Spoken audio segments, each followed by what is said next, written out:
Introduction. Truth as an unconditional duty. Imagine a conversation. At first glance, it seems innocent. A person approaches you with a kind tone, a light smile, and a question on their lips. But something in their gaze unsettles you. There is a shadow, an invisible dissonance between what they say and what they are truly seeking. That is the prelude to the lie. As a philosopher of practical reason, I maintained that truth is not an option, but a duty. Lying even to gain benefit or avoid harm can never be morally justifiable. But reality, as you well know, is full of deceits disguised as concern, of manipulations hidden behind common questions. Today I want to reveal something I learned from observing centuries of human behavior. Liars do not only lie. They ask questions designed to control, deflect, test, or confuse. And if you learn to identify those questions, you can protect yourself not only from their words, but from their true intentions. Question 1. Why are you so defensive? This question does not seek to understand you. It seeks to destabilize you. Liars use it when you get too close to the truth.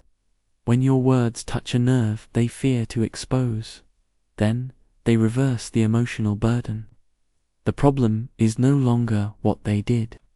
It's that you are overreacting. It's a logical trap. Because if you respond with more intensity, you confirm yourself as defensive. And if you stay silent, it seems like acceptance. Kant would say that this is a perverse form of instrumentalization. They turn you into a means for their evasion. And you, who are seeking truth, end up being the one accused. When you hear this, question, stop. Don't justify yourself. Redirect the conversation. I'm not being defensive. I'm being clear. Can you answer what I asked you? Those who seek truth are not afraid of direct answers. Question 2. Don't you trust me?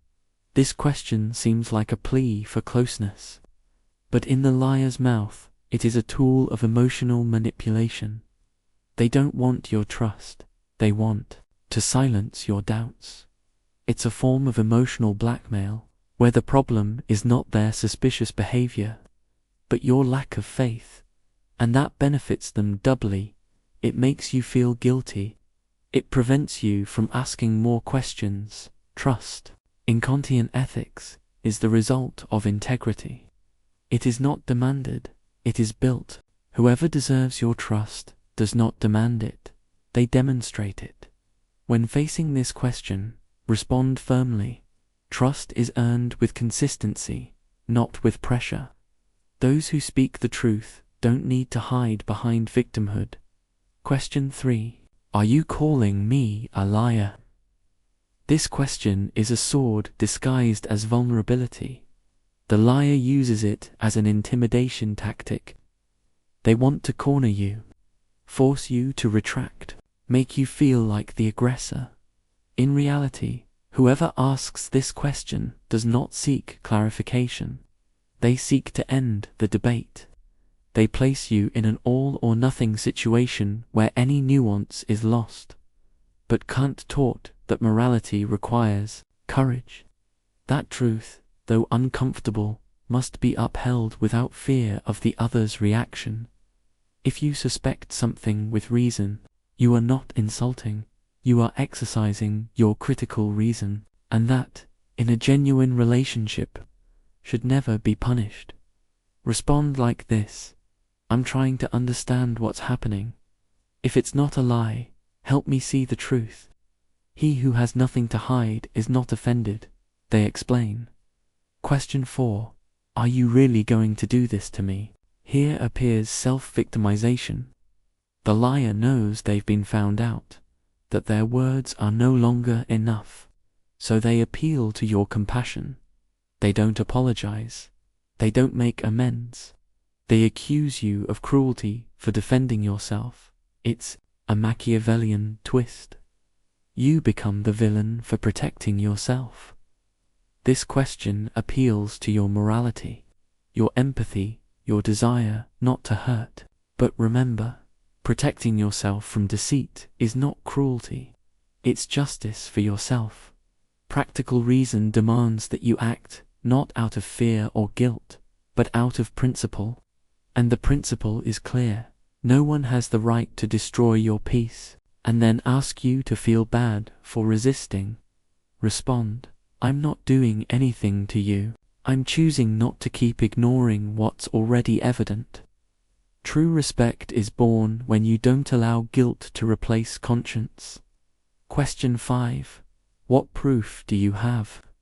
When a liar can no longer evade, they attack your credibility.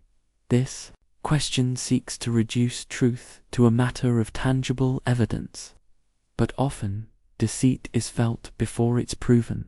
It's sensed in gestures, in omissions, in contradictions. Kant taught that reason does not only judge the visible, it also recognizes intentions, and intentions are often revealed in what is unsaid, in what is avoided, in what is uncomfortably explained. Whoever demands proof while hiding facts is not being just.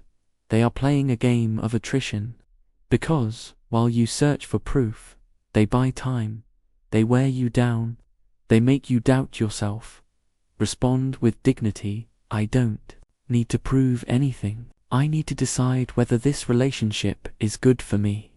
Because, in the end, you're not in a courtroom. You're in a relationship. And relationships are not sustained by judgments, but by trust. Epilogue. The moral compass that never fails in a world where words can be dressed up, intentions can be disguised, and questions can be weapons. You only have one compass, your conscience.